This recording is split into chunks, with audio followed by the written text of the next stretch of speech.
Welcome back to New Testament Greek. We are already on lesson 15.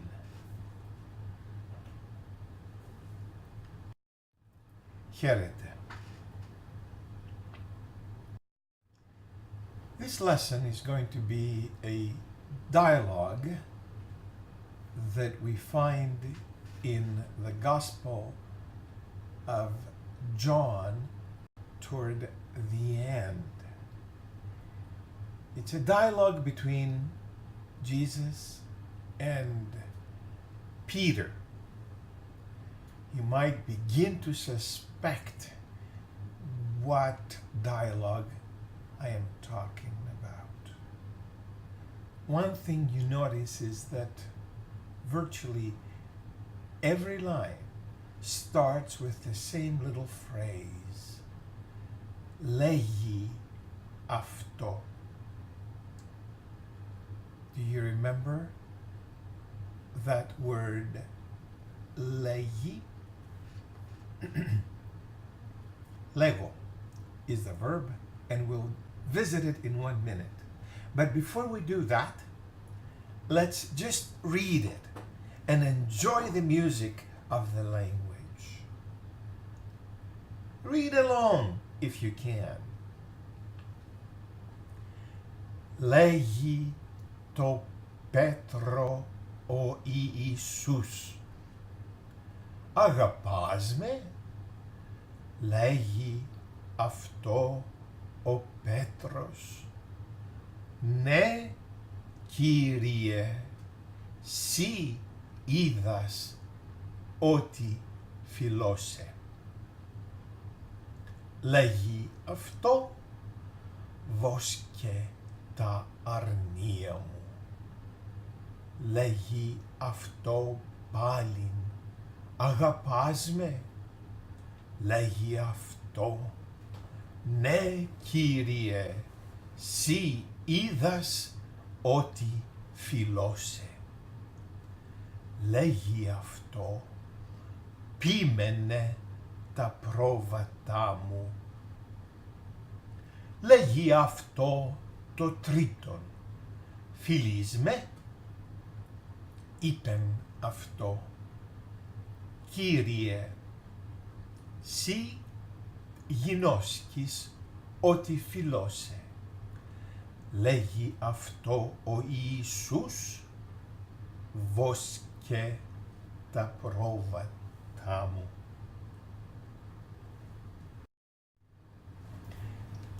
So here is the verb lego in the present tense and in the past tense, side by side, conjugated. Λέγω, λέγεις, λέγει, λέγομεν, λέγεται, λέγουσιν.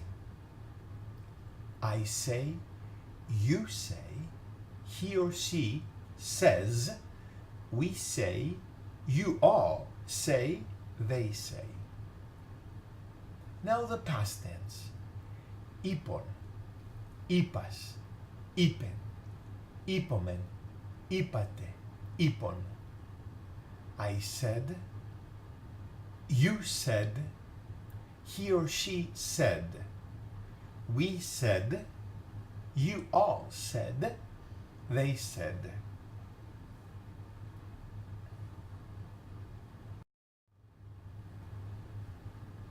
Λέγει το Πέτρο ο Ιησούς.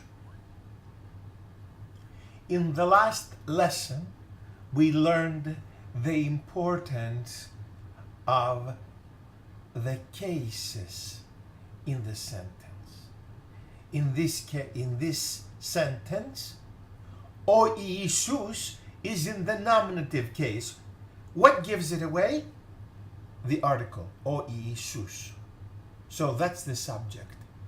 Jesus says, okay? To whom? To Peter. Okay? So, to Petro is in the dative case. In technical terms, I'll be saying these things slowly so that we can slowly become familiar with these terms.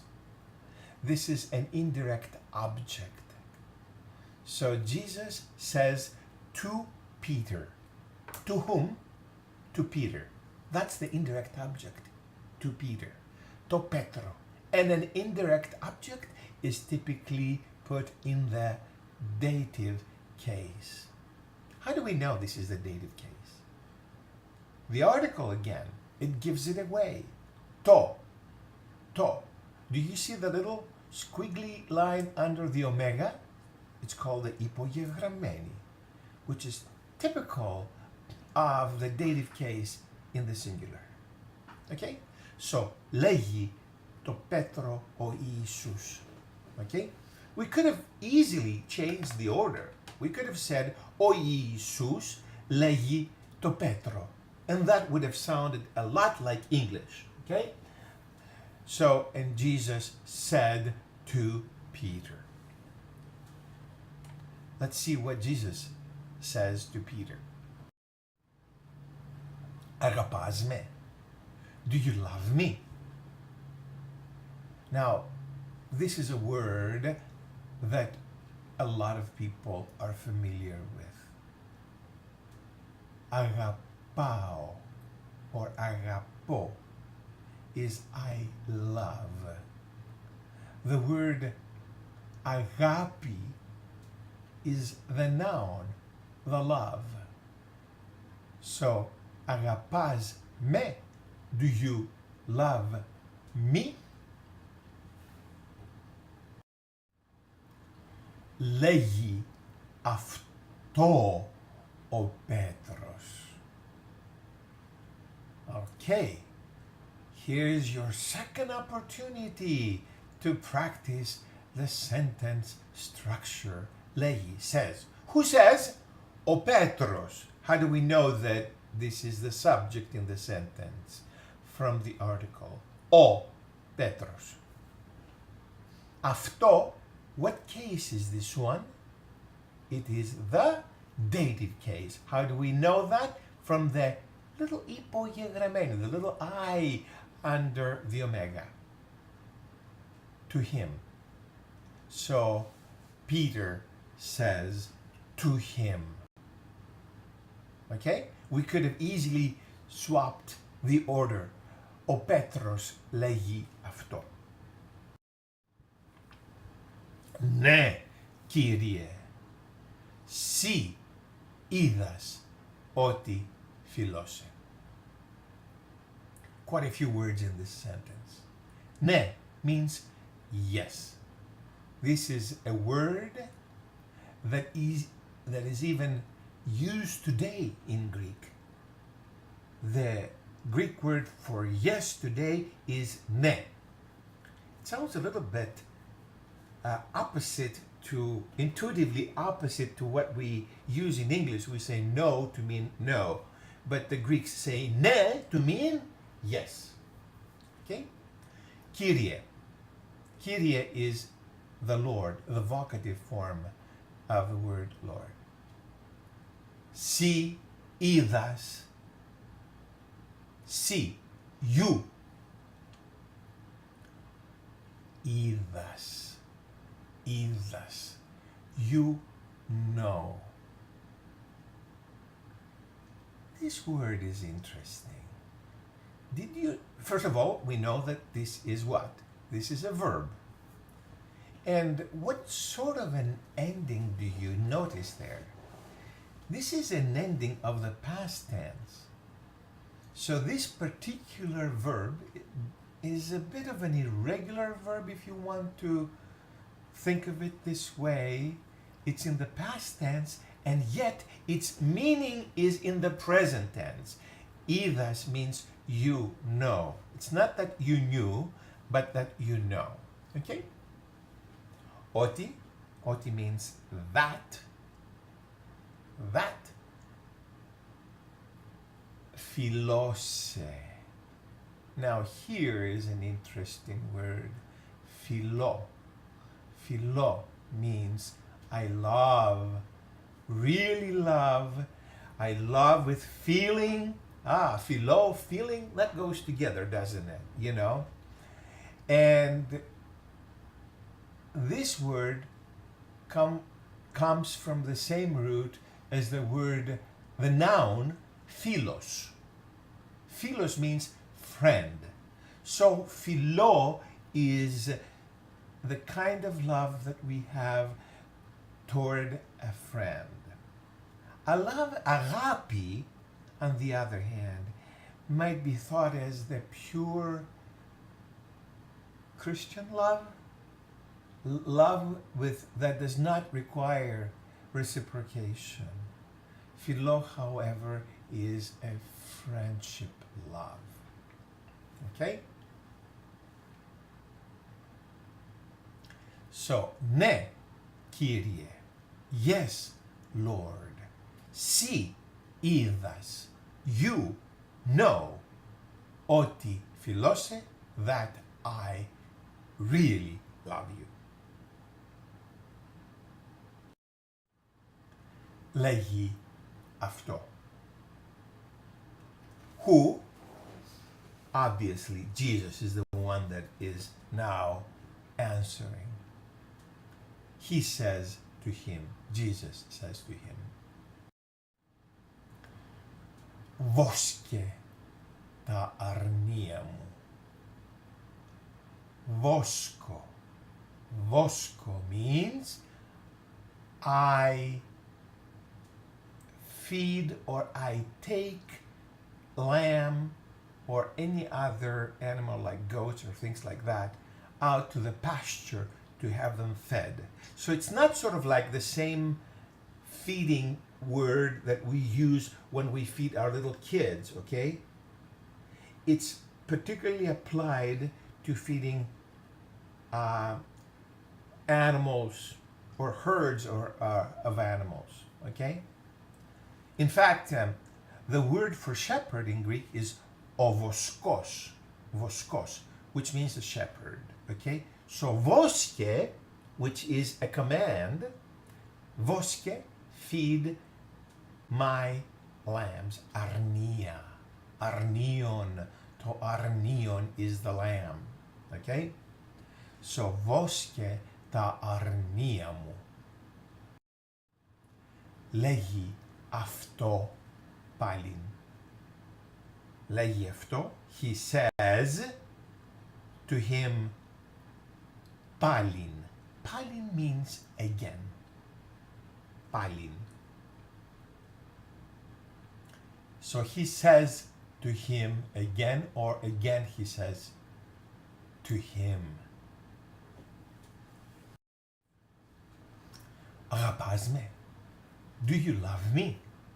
Again, it's the first meaning of love that we learned, the Christian love. Okay? Αγαπάς με? Do you love me?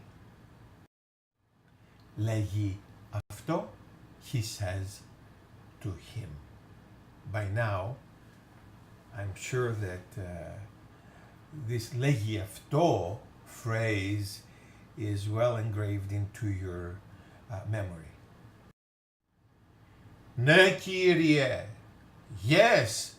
Remember that ne? Yes, Lord. Si είδας, you know, ότι φιλώσε. That I love you. I really love you. We've seen this phrase before, so we don't have to spend too much time on this phrase. Ναι, Kyrie, yes, Lord. Si είδας, you know, ότι φιλώσε, that I love you.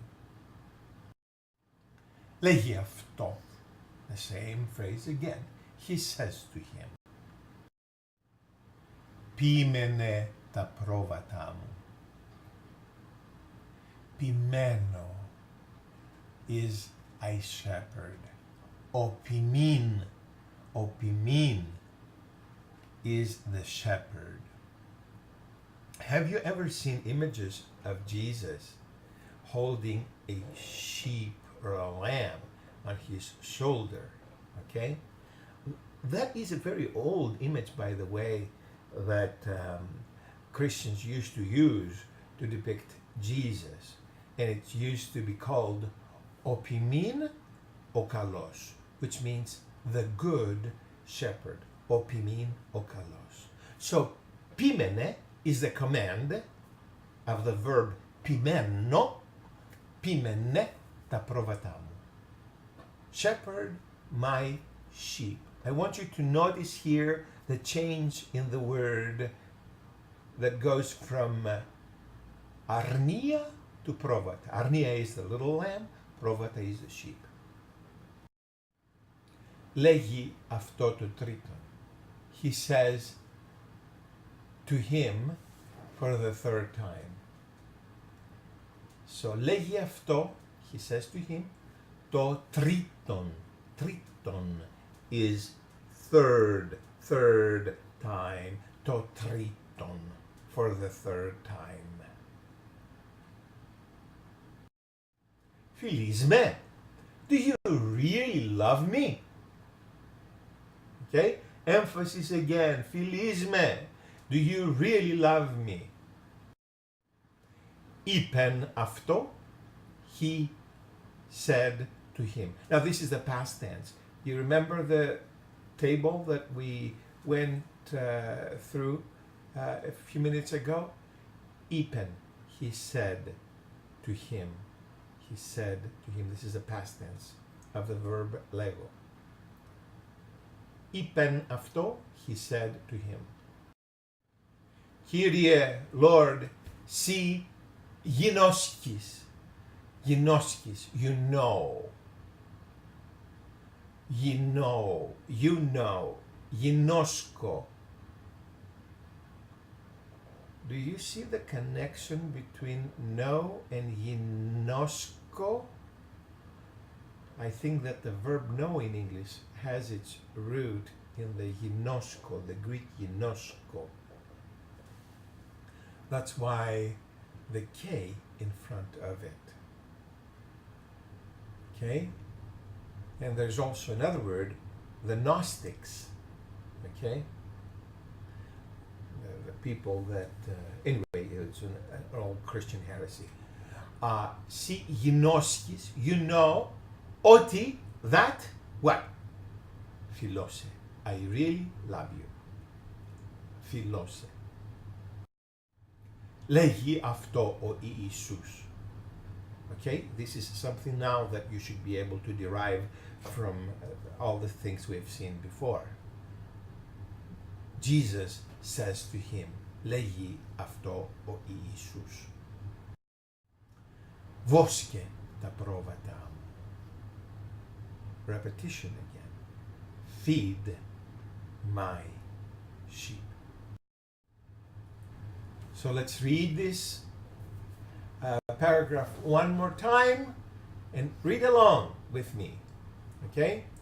Λέγει το Πέτρο ο Ιησούς. Αγαπάς με? Λέγει αυτό ο Πέτρος. Ναι, Κύριε, σύ είδας ότι φιλώσε. Λέγει αυτό. Βόσκε τα αρνία μου. Λέγει αυτό πάλιν. Αγαπάς με? Λέγει αυτό. Ναι, Κύριε, σύ είδας ότι φιλώσε. Λέγει αυτό. Πίμενε τα πρόβατά μου. Λέγει αυτό το τρίτον. Φιλείς με? Είπεν αυτό. Κύριε, σύ γινώσκεις ότι φιλώσε. Λέγει αυτό ο Ιησούς. Βόσκε τα πρόβατά μου. Now, if you take this text and compare it to the original text in the Bible, you'll notice that we've done some editing here to make it a little bit easier as a lesson. Okay? So, focus on this and repeat these slides over and over again until you commit them to memory.